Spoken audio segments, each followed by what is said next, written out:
안녕하세요. 언제나 여러분의 안전과 편안한 생활을 응원하는 디지털 효도방입니다. 오늘은 우리 어르신들이 꼭 아시고 조심하셔야 할 아주 중요한 이야기를 나누려고 합니다. 바로 보이스피싱인데요. 혹시 보이스피싱이라는 말 들어보신 적 있으신가요? 전화로 어르신들의 소중한 돈을 빼앗아 가려는 아주 나쁜 사기 수법입니다. 오늘은 이 영상을 통해 보이스피싱이 무엇인지, 어떤 방식으로 우리를 속이는지, 그리고 가장 중요한 예방 방법까지 자세히 알려드릴 테니 편안한 마음으로 끝까지 함께 해주시면 감사하겠습니다. 자, 그럼 먼저 보이스피싱이 무엇인지 쉽게 설명해 드릴게요. 보이스피싱은 영어로 보이스, 즉 목소리와 피싱, 즉 낚시라는 말이 합쳐진 것입니다. 말 그대로 전화 목소리로 사람의 마음을 낚아서 돈을 가로채는 사기 수법을 뜻합니다. 주로 경찰, 검찰, 은행과 같은 정부기관이나 금융기관을 사칭하거나 자녀나 손주인 척 속여서 돈을 요구하는 경우가 많습니다. 보이스피싱 사기범들은 어르신들의 순수한 마음과 불안한 심리를 이용해 급하게 돈을 송금하게 만들거나 개인정보를 빼내려고 합니다. 그래서 우리 어르신들이 이런 수법들을 미리 알고 계시는 것이 무엇보다 중요합니다. 최근 보이스피싱과 스미싱, 즉 SMS 문자와 같은 것으로 단순히 돈을 요구하는 단계를 넘어서 클릭 한 번으로 휴대폰 내에 있는 모든 정보를 탈취하는 방식으로 진화했는데요. 한번 사례를 들어보도록 할게요.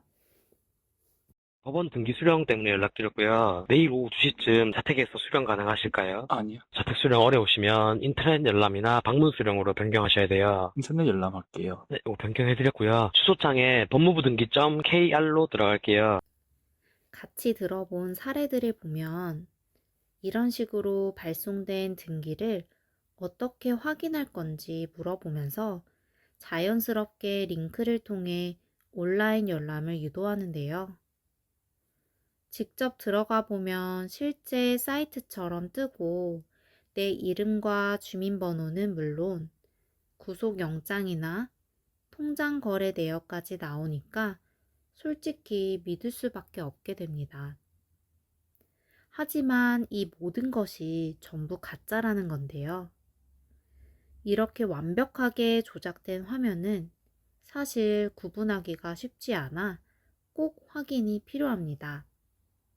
굳이 특정 사이트로 유도하거나 링크가 있는 문자는 99%가 보이스피싱이라고 생각해 주시면 돼요.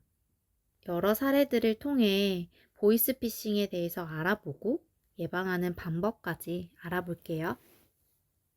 사기범들은 정말 다양한 방법으로 어르신들을 속이는데요. 크게 세 가지 대표적인 수법을 알려드리겠습니다. 첫 번째는 기관 사치형입니다. 여기는 경찰청입니다. 어르신들의 계좌가 범죄에 연루되었습니다. 또는 금융감독원입니다. 개인정보가 유출되었으니 안전한 계좌로 돈을 옮기셔야 합니다. 이런 식으로 전화가 오는 경우가 많습니다. 경찰이나 검찰, 금융감독원 등은 절대로 전화로 돈을 요구하거나 특정 계좌로 돈을 이체하라고 시키지 않습니다. 또한 어르신들의 개인정보를 확인한다며 주민등록번호나 은행 계좌번호, 비밀번호 등은 절대로 묻지 않습니다. 기억해 주세요. 정부기관은 전화로 돈을 절대로 요구하지 않습니다. 두 번째는 자녀 사칭형입니다. 엄마, 나 휴대폰이 고장나서 지금 친구 폰으로 문자 보내는 거야. 또는 나 지금 급하게 돈이 필요해서 그런데 소액 결제가 안 되니까 엄마 휴대폰으로 대신 결제 좀 해줘. 이런 식의 문자나 카카오톡 메시지를 보내서 돈을 요구하는 수법을 말합니다. 심지어는 이 링크 눌러서 앱을 설치해줘 라고 하며 악성 앱 설치를 유도하기도 합니다.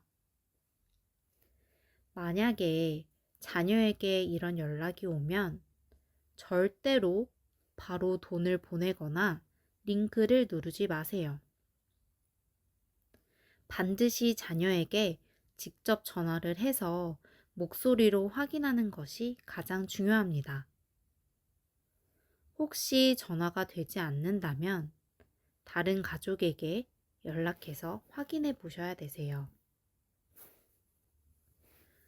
최근에는 목소리를 똑같이 흉내내는 인공지능 기술이 발전되고 있는데요.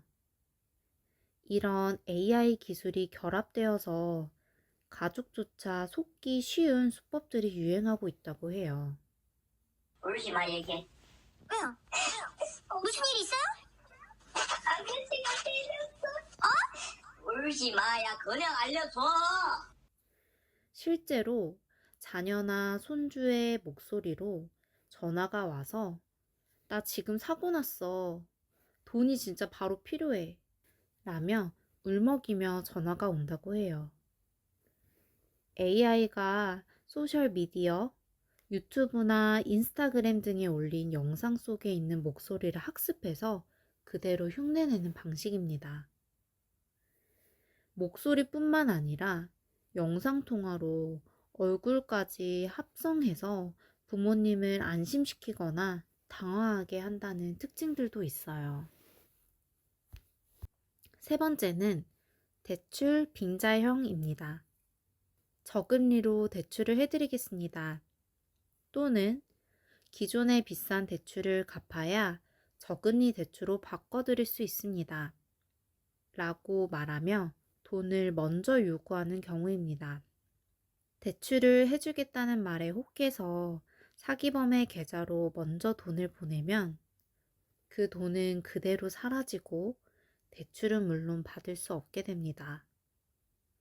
정상적인 금융기관은 대출을 해주기 전에 수수료나 보증금 등의 명목으로 돈을 먼저 요구하지 않아요.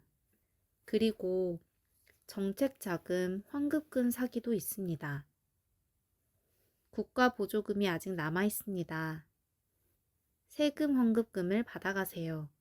라는 문자가 옵니다. 문자에 포함된 링크를 누르면 스마트폰 악성 앱이 설치되어 개인정보가 통째로 빠져나간다고 해요. 지금같이 경기 불황을 틈을 타 지원금이나 낮은 금리 대출 전환을 미끼로 던지는 경우가 많으니 주의하셔야 합니다. 다음으로는 실제 사례를 바탕으로 주의해야 할 악성 링크 유형과 어떤 특징들이 있는지 한번 같이 확인해 보도록 하겠습니다. 절대 누르면 안 되는 실제 스미싱 링크 사례를 가지고 왔어요. CJ 대한통운 주소지 불명으로 미배송되었습니다. 주소지 확인 부탁드립니다. 하면서 링크가 옵니다. 마침 내가 택배를 시켰다고 한다면 이거는 안 믿을 수가 없겠죠.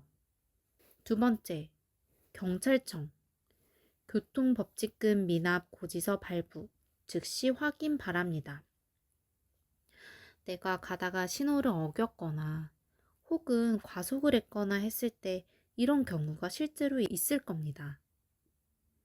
건강보험공단이나 모바일 청첩장 그리고 부고까지 정말 이러한 링크들로 사람들을 속이고 있습니다. 이러한 악성 링크들은 세 가지 특징들이 있습니다.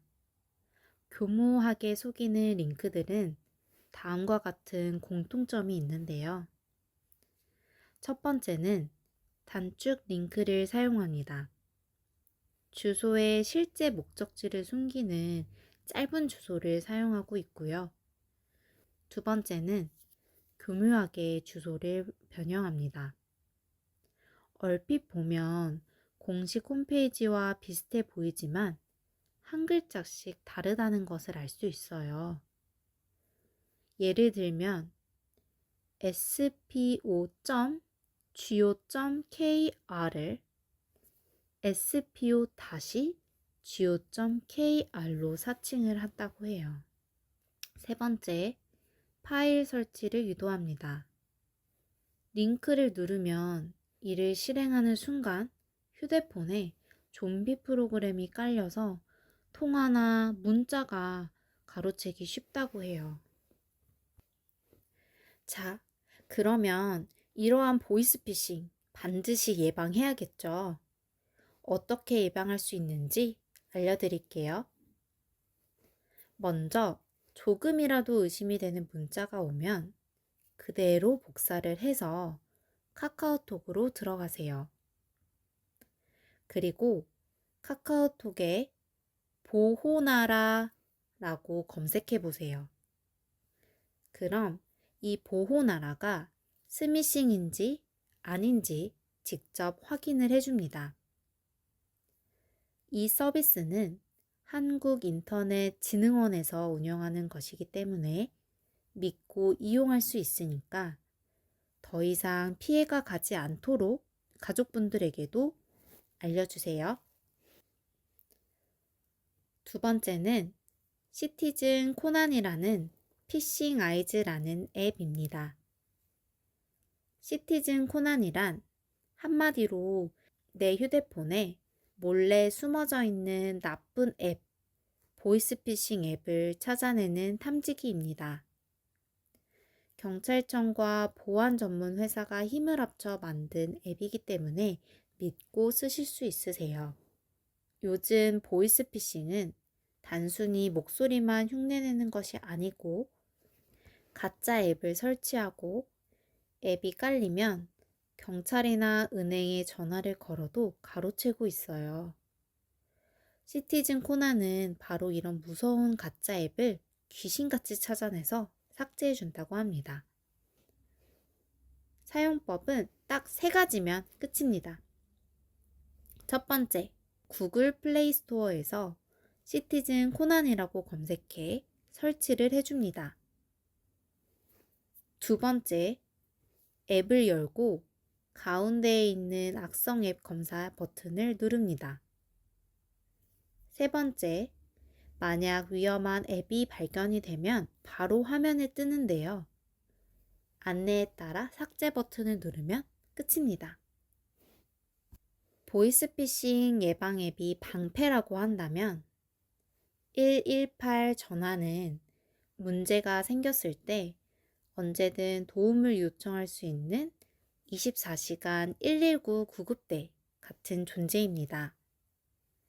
한국인터넷진흥원에서 운영을 하고 있고 1년 365일 24시간 내내 전문가가 대기하고 있으니 이상한 문자를 실수로 눌렀거나 번호가 도용당했을 때 혹은 해킹이 의심될 때 도움을 꼭 요청해 보세요. 그리고 마지막으로 우리 가족 안심 암호를 정하기가 필요합니다. 우리 집만의 비밀 질문으로 예를 들어 우리 집 막내 강아지 이름은 작년에 환갑잔치 어디서 했지? 와 같이 우리 가족들만 알 수 있는 항목을 정해서 예방하는 것이 필요합니다. 혹시나 이런 암호를 설정했는데도 잊었다라고 한다면 일단은 전화를 끊고 다시 직접 자녀에게 전화를 걸거나 지인에게 확인을 요청하는 것이 필요합니다. 가족 모두 교육이 필요한 부분인데요. 목소리가 똑같은 가족이 전화를 해서 돈을 요구할 수도 있어요.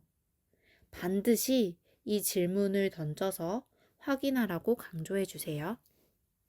자, 이제 보이스피싱을 예방하는 5가지 핵심 수칙 한번 요약해 볼게요. 첫 번째, 절대 개인정보를 알려주지 마세요. 주민번호나 계좌 비밀번호 등은 어르신들의 재산을 지키는 소중한 열쇠입니다. 두 번째, 의심스러우면 일단은 전화를 끊고 직접 확인하셔야 합니다. 해당 기관의 공식 대표 번호를 직접 찾아서 전화를 해 사실 여부를 확인할 필요가 있습니다. 세 번째, 전화로 돈을 요구하면 무조건 의심하세요. 정부 기관이나 금융기관은 절대로 돈을 요구하거나 현금 전달을 시키지 않습니다. 네 번째, 수상한 링크나 앱은 절대로 누르지 마세요.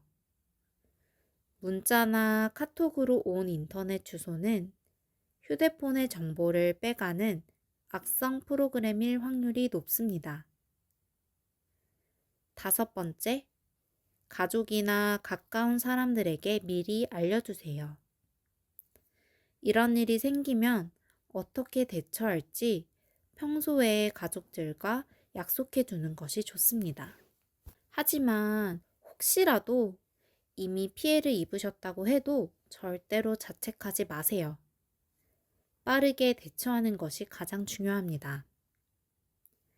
즉시 112 경찰청 또는 1332 금융감독원으로 신고를 하세요. 가장 먼저 전화를 해서 피해 사실을 알려야 합니다.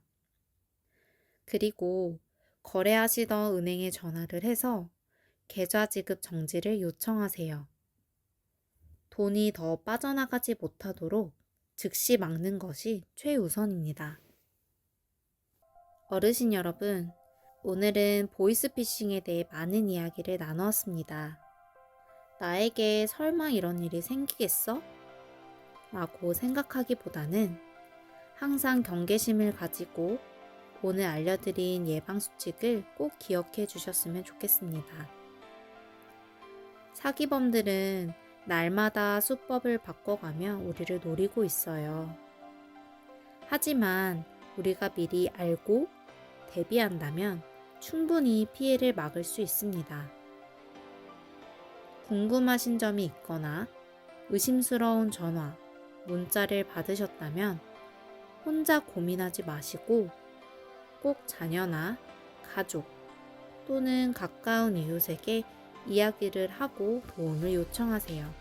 어르신들의 안전하고 편안한 삶을 항상 응원하겠습니다. 디지털 효도방이었습니다. 감사합니다.